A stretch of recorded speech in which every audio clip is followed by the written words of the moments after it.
The Virtual Boy, released in August 1995 here in the States, was Nintendo's first attempt at a true 3D console.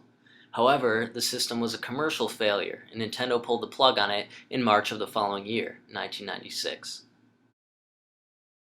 Being a kid in the mid-90s, the Super Nintendo and the N64 were basically the systems to have.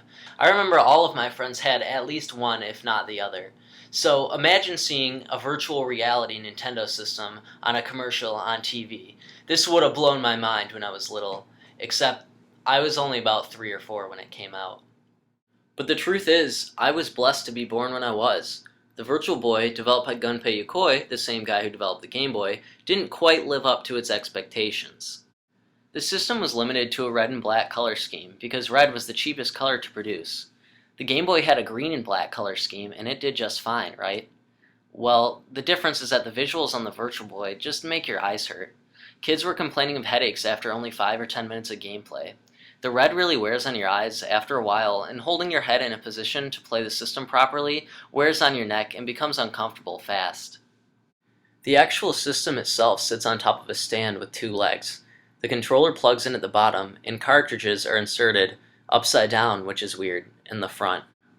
There are dials on the top of the system that allow the player to adjust their view depending on what's most comfortable for them. There's a volume dial and a headphone jack on the bottom of the system, and there's also an extension port so you could link up 2 Virtual Boys together. But the system was only on shelves for about a year, so they didn't even have time to completely develop the peripheral. Altogether, it's really awkward and clunky to play. It's a shame, too. Some of the games are a blast to play. Mario's Tennis was a launch title for the system. This is the original Mario's Tennis, before the Nintendo 64 adaptation. The controller feels really great. It has 2 circular buttons on the shoulders and just sits really well in your hands.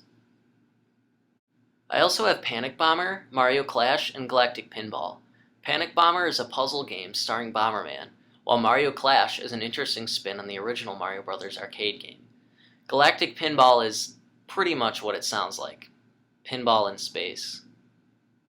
I think my favorite game on the system, though, would have to be Wario Land. It plays like a traditional side-scrolling Mario game, but with some spin on the gameplay.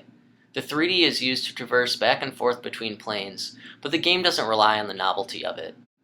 Altogether, the complete North American library only consists of around 12 games, the smallest console library for any Nintendo system. Do I recommend getting one?